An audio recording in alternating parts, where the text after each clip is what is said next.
नमस्कार दोस्तों, मेरा नाम है रोहित सोनू। आपका स्वागत करता हूं आपका अपना channel easy learn for IIT JEE NEET पे। आज के इस वीडियो में हम बात करने वाले हैं क्लास 12 का प्यारा सा चैप्टर इलेक्ट्रोस्टैटिक्स, जो कि इम्पॉर्टेंट है CBSE एंड बिहार बोर्ड के बोर्ड एग्जाम के पैटर्न पे। चलिए इसको स्टार्ट करते हैं। हेडिंग देते हैं इलेक्ट्रोस्टैटिक्स।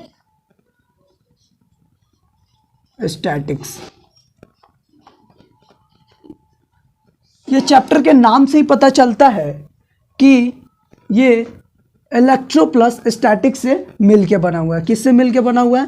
इलेक्ट्रो प्लस स्टैटिक्स से मिलके बना हुआ है। अब हम ये समझेंगे कि इलेक्ट्रो मीन्स क्या होता है। इलेक्ट्रो मीन्स क्या होता है? इलेक्ट्रो मीन्स चार्ज होता है। Electro means charge. और स्टैटिक्स मीन्स क्या होगा? स्टैटिक मीन्स क्या होगा? रेस्ट होता है। क्या होता है? रेस्ट। यानी कि रुके हुए चार्ज के बारे में इलेक्ट्रोस्टैटिक्स में पढ़ना होता है। अगर इलेक्ट्रोस्टैटिक्स को डिफाइन करने के लिए बोला जाए तो हम लोग एक साफ एकदम सिंपल वर्ड में बोलेंगे कि रुके हुए चार्ज के बारे में अध्ययन करना इलेक्ट्रोस्टैटिक्स कहलाता है। ठीक है, तो अब हम टोटली किस पे डिपेंड हो गए? चार्ज पे। तो चलिए हेडिंग देते हैं चार्ज। ये जान लेते हैं कि चार्ज क्या होता है, कितने प्रकार के चार्ज होते हैं, टाइप्स ऑफ चार्ज, चार्ज का प्रॉपर्टीज क्या होता है, ऐसा यूनिट क्या होगा और डायमेंशन क्या होगा। हेडिंग दे दिए चार्ज। तो लिखते हैं व्हाट इज ए चार्ज। तो चार्ज होगा, चार्ज इज अ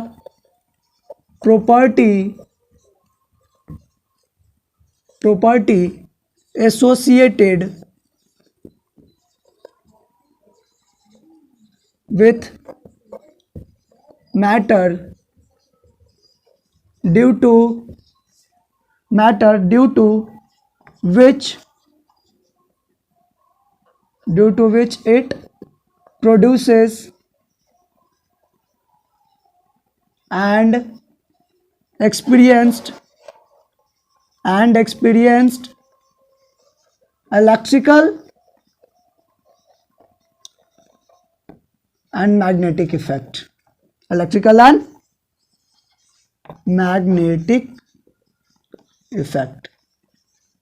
साफ वर्ड में समझिए कि चार्ज मैटर का वह प्रॉपर्टी है जिसके सहायता से हम लोग इलेक्ट्रिकल एंड मैग्नेटिक इफेक्ट्स को अनुभव करते हैं या प्राप्त करते हैं। ये समझ गए? चार्ज क्या कहता है? Charge is a property associated with matter due to which it produces and experienced by electrical and magnetic effects. ठीक है, ये समझ में आ गया। अब हम देखेंगे कि चार्ज जो होता है हमारा वो कितने प्रकार का होता है। क्या देखेंगे? टाइप्स ऑफ चार्ज, है ना? क्या देखेंगे? Types of charge. ये समझ लेते हैं। तो टाइप्स ऑफ चार्ज, बेसिकली जो हमारा चार्ज होता है वो 3 प्रकार का होता है। पहला होता है न्यूट्रल चार्ज, दूसरा होता है पॉजिटिव चार्ज एंड तीसरा होता है क्या? Negative charge. तो देखिए अब हम समझेंगे कि कितना प्रकार का चार्ज है। पहले ये लिख देते हैं, न्यूट्रल चार्ज। सेकंड क्या है हमारा? पॉजिटिव चार्ज एंड थर्ड हमारा क्या है? Negative charge.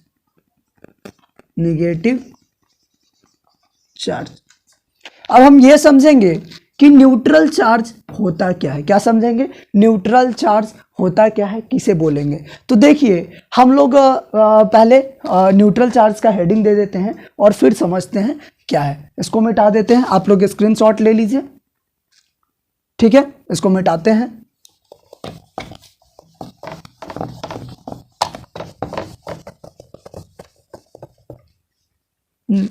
Neutral charge first है हमारा, न्यूट्रल चार्ज। ठीक है, देखिए न्यूट्रल चार्ज क्या होगा। कोई भी बॉडी क्या होता है? एटम का बना होता है। और एटम के अंदर क्या होता है? न्यूट्रॉन्स होते हैं, इलेक्ट्रॉन्स होते हैं। न्यूट्रॉन में क्या होता है? प्रोटॉन होता है और इलेक्ट्रॉन क्या होता है, उसके ऑर्बिट में रोटेट करता है, घूमता है। तो देखिए ये हमारा कोई एक बॉडी है, एटम है, और एटम के अंदर क्या है, न्यूक्लियस है, न्यूक्लियस के अंदर क्या है, प्रोटॉन है, और यहाँ पे क्या रोटेट हो रहा है, इलेक्ट्रॉन। जब एटम के अंदर नंबर ऑफ इलेक्ट्रॉन किसके इक्वल हो जाए, नंबर ऑफ प्रोटॉन के, तो वो बॉडी हमारा कैसा होगा, न्यूट्रल चार्ज होगा। कैसा होगा वो हमारा एटम, कैसा होगा वो हमारा बॉडी, कैसा होगा, न्यूट्रल चार्ज होगा। ये चीज समझ गए कि जब number of electron is equal to number of proton तो क्या कहलाएगा वो, that is called neutral charge. कौन चार्ज, न्यूट्रल चार्ज। तो क्या हम समझ गए, न्यूट्रल चार्ज। अब हम क्या समझेंगे, पॉजिटिव चार्ज। क्या समझेंगे, पॉजिटिव चार्ज। तो पॉजिटिव चार्ज क्या होता है, जब हम ये बोले कि लॉस ऑफ इलेक्ट्रॉन, क्या बोले, लॉस ऑफ इलेक्ट्रॉन।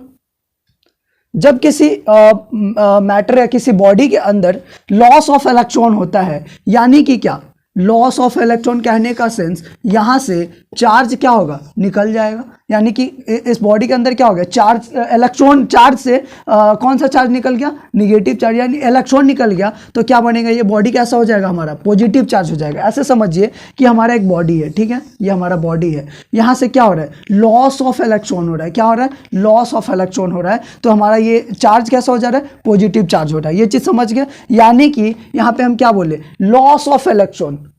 ऐसा बॉडी जहां पे उस बॉडी के अंदर लॉस ऑफ इलेक्ट्रॉन यानी इलेक्ट्रॉन की कमी हो, क्या हो, इलेक्ट्रॉन की कमी हो। जैसे ही इलेक्ट्रॉन का कमी होगा तो कब क्या हो जाएगा, NP, number of proton is number, electron है, नंबर ऑफ इलेक्ट्रॉन है, तो इलेक्ट्रॉन का कमी होगा यानी कि प्रोटॉन ज्यादा होगा। क्या, ऐसे समझिए, इलेक्ट्रॉन की कमी जब होता है तो क्या हो जाता है, पॉजिटिव चार्ज हो जाता है। और जैसे ही इलेक्ट्रॉन की कमी होगा तो कौन ज्यादा होगा, प्रोटॉन ज्यादा होगा। तो क्या बोले, एनपी ग्रेटर देन एनी बोल दे। हो सकता है आपके कॉम्पिटिटिव एग्जाम में ये पॉइंट पूछा जाए। क्या पूछा जाए, एनपी ग्रेटर देन एनी क्या कंडीशंस बनाता है, पॉजिटिव चार्ज। यानी कि इस बॉडी के अंदर से अगर हम इलेक्ट्रॉन की कमी हो जाए इस बॉडी के अंदर तो हमारा बॉडी कैसा हो जाएगा, पॉजिटिव चार्ज हो जाएगा। कैसा बॉडी हो जाएगा, पॉजिटिव चार्ज। एंड तीसरा एंड लास्ट है क्या, निगेटिव चार्ज। अब निगेटिव चार्ज को हम कैसे समझते हैं, गेन ऑफ इलेक्ट्रॉन। किसी बॉडी के अंदर क्या हो, गेन ऑफ इलेक्ट्रॉन हो जाए तो बॉडी हमारा कैसा हो जाएगा, निगेटिव चार्ज। यानी गेन ऑफ इलेक्ट्रॉन, ये हमारा बॉडी है, ये हमारा बॉडी है। यहां हम इलेक्ट्रॉन का क्या हो रहा है, गेन हो रहा है। क्या हो रहा है इस बॉडी के अंदर, इलेक्ट्रॉन का गेन हो रहा है। किसका गेन हो रहा है, इलेक्ट्रॉन का गेन हो रहा है। और जैसे ही इलेक्ट्रॉन का गेन होगा तो ये बॉडी हमारा कैसा हो जाएगा, निगेटिव हो जाएगा, निगेटिव यानी कि निगेटिव चार्ज। तो इस टाइम पे हम क्या बोलेंगे, इलेक्ट्रॉन का गेन। तो एनई, अब बताइए एनई और एनपी में क्या रिलेशन हो जाएगा। इस टाइम पे इलेक्ट्रॉन का गेन हो रहा है, किसका गेन हो रहा है, इलेक्ट्रॉन का गेन हो रहा है। यानी कि एनपी से ज्यादा क्या हो जाएगा, एनई होगा। यानी नंबर ऑफ इलेक्ट्रॉन्स क्या हो जाएगा, एनपी ज्यादा, एनई तो एनपी क्या होगा, कम होगा। यानी number of electrons is greater than number of proton. ये चीज समझ गए, क्या समझे। Neutral charge, types of charge में क्या होता है, फर्स्ट हमारा न्यूट्रल चार्ज, सेकंड हमारा positive charge and third negative charge. Neutral charge कब होगा, जब number of electron is equal to number of proton. Positive charge कब होगा, जब number of proton is greater than number of electron. And negative charge कब होगा, जब number of electron is greater than number of proton. ये बात आपको समझ में आया कि नहीं, हाँ ना बोलिए। कमेंट बॉक्स में इस कॉन्सेप्ट के रिगार्डिंग आप टेक्स्ट करेंगे कि हाँ सर ये मुझे समझ में आ गया। अब चलिए हम लोग चार्ज के कुछ प्रॉपर्टीज को देखते हैं। क्या देखते हैं, चार्ज के प्रॉपर्टीज। इसको स्क्रीनशॉट ले लीजिए, ठीक है, स्क्रीनशॉट ले लीजिएगा और इस नोट्स को आप कॉपी पे बनाइएगा, ठीक है। अब हम बात करते हैं चार्ज के प्रॉपर्टी के बारे में। वैसे थोड़ा सा हम चार्ज का कुछ पॉइंट देख लेते हैं। जैसे देखिए चार्ज का पॉइंट, अब देखिए एक चीज समझते होंगे आप लोग चार्ज में। चार्ज का ये समझ लीजिए आपका कौन सा थर्ड पॉइंट हो गया, ठीक है, टाइप्स ऑफ चार्ज के बाद थर्ड पॉइंट। तो देखिए आप लाइक चार्ज समझते होंगे। कौन सा, लाइक चार्ज। क्या है हमारा, लाइक चार्ज। तो लाइक चार्ज में क्या कहेंगे, लाइक चार्ज हमारा क्या होता है, लाइक चार्ज को हम क्या बोलते हैं, सेम चार्ज। क्या होगा, सेम चार्ज। इसको हम ऐसे भी बोल सकते हैं, फिजिक्स के लैंग्वेज में लाइक बोलना होता है।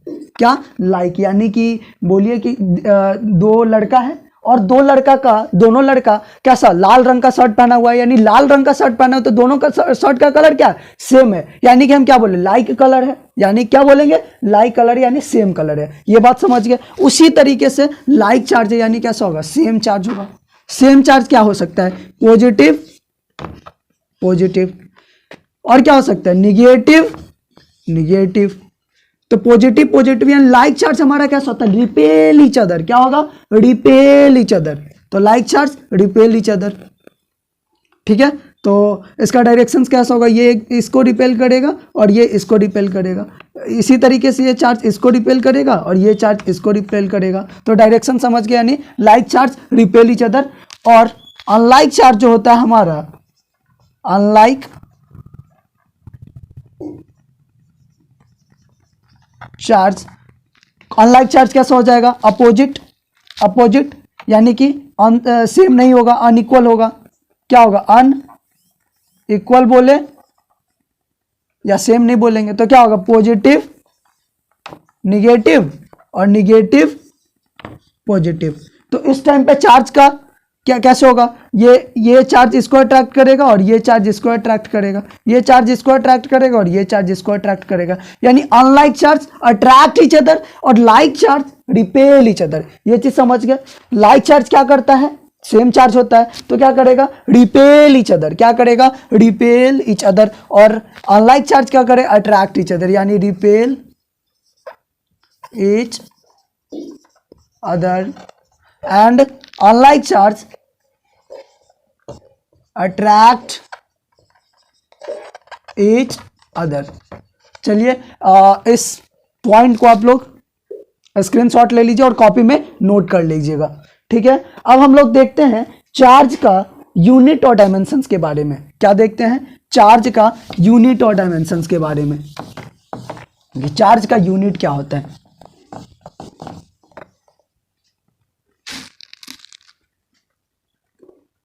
Unit and dimension, unit and dimension, ठीक है। तो देखिए यूनिट एंड डायमेंशन, ऐसा यूनिट एंड डायमेंशन। तो चार्ज का जो यूनिट होता है, ऐसा यूनिट होता है, वो क्या होता है, कूलॉम होता है। क्या होता है, कूलॉम होता है। चार्ज का ऐसा यूनिट क्या होगा, Coulomb.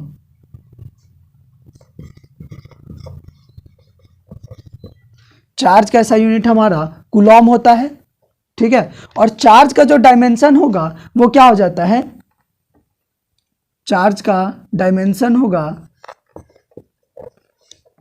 A T, ampere into time होता है। अब हम लोग ऐसे तो इसे रट भी सकते हैं, लेकिन इसका समझने का तरीका समझिए। देखिए चार्ज कहाँ से आता है, देखिए चार्ज हम क्या बोले, charge can neither be created and nor be destroyed, ये भी होता है चार्ज का डेफिनेशन। तो देखिए basically rate of flow of charge with respect to time क्या होता है, करंट होता है, यानी कि d q upon d t is equal to I. हमको इस डायमेंशंस को याद करने का तरीका हम समझाते हैं कि कैसे हम इस तरीके से डिराइव फॉर्म में इसको याद रख ले। तो क्या होता है, d q upon d t, यानी rate of flow of charge with respect to time is equal to current. अब देखिए यहाँ से निकालिए, डी की इज इक्वल टू क्या आ जाएगा, आई डी टी, ठीक है। यानी कि अगर हम देखें तो Q is equal to I into T, है ना, Q is equal to I into T. अब यहाँ पे देखिए ये हमारा इसका डायमेंशन हमको निकालना है, इसका फॉर्मूला पता चल गया। तो करंट का डायमेंशन हम लोग को पता है, 7 बेस फंडामेंटल क्वांटिटी होता है। तो करंट का डायमेंशन क्या होगा, एम्पियर होगा। और टाइम का जो डायमेंशन क्या होगा, सेकेंड है, तो उसको क्या चीज से रिप्रेजेंट करते हैं, टी से, यानी कि ए इंटू टी। यहाँ से भी हम डिराइव कर लेंगे, ठीक है। आज की वीडियो हम क्या क्या समझे, चार्ज का डेफिनेशन, और क्या समझे, टाइप्स ऑफ चार्ज। कितने प्रकार के चार्ज, 3 प्रकार के, पॉजिटिव, निगेटिव एंड न्यूट्रल। और उसके बाद क्या समझे, उसके बाद हमने समझा कि वो चार्ज न्यूट्रल चार्ज कैसा होता है, पॉजिटिव चार्ज कैसे होता है, निगेटिव चार्ज कैसे होता है। फिर हमने समझा यूनिट एंड डायमेंशन। यूनिट ऐसा यूनिट हमको पता चला कूलॉम है, और डायमेंशन इसका क्या है, आई इज इक्वल टू इसका डायमेंशन है ए इंटू टी। अब हम थोड़ा सा देख लेते हैं कि इसका 1 कूलॉम इन ई एस यू में कितना होता है। इसका आप स्क्रीनशॉट ले लीजिए, ठीक है, चलिए देखते हैं सीजीएस यूनिट में, किसमें चार्ज का सीजीएस यूनिट पूछा जाता है, सीजीएस यूनिट ऑफ चार्ज। ठीक है, क्या सीजीएस यूनिट ऑफ चार्ज। तो देखिए हम लोग निकालते हैं 1 कूलॉम का सीजीएस यूनिट क्या होगा ईएसयू में, ईएसयू यानी कि स्थैत कूलॉम इसको बोलते हैं, या आप स्टैट कूलॉम बोल लीजिए, स्टैट कूलॉम या ईएसयू बोल लीजिए, सभी सेम है। क्या सेम है, ईएसयू या स्टैट कूलॉम बोलिए वो सेम है। तो 1 कूलॉम इज इक्वल टू कितना ईएसयू, तो होगा 3 इंटू 10⁻⁹ ईएसयू, या 1 coulomb is equal to 3 into 10⁻⁹ stat coulomb, ये भी बोल सकते हैं। ठीक है, अब एक और बात समझिए कि 1 कूलॉम को हम लोग 1/10 एब कूलॉम भी बोलते हैं। क्या बोलते हैं, 10 एब कूलॉम, यानी 1 कूलॉम इज इक्वल टू 1/10 एब कूलॉम भी होता है। अब आज के इस वीडियो में हमने चार्ज के बारे में बहुत सारा चीज़ पढ़ा है। ठीक है, नेक्स्ट क्लास हम लोग चार्ज से रिलेटेड लेंगे।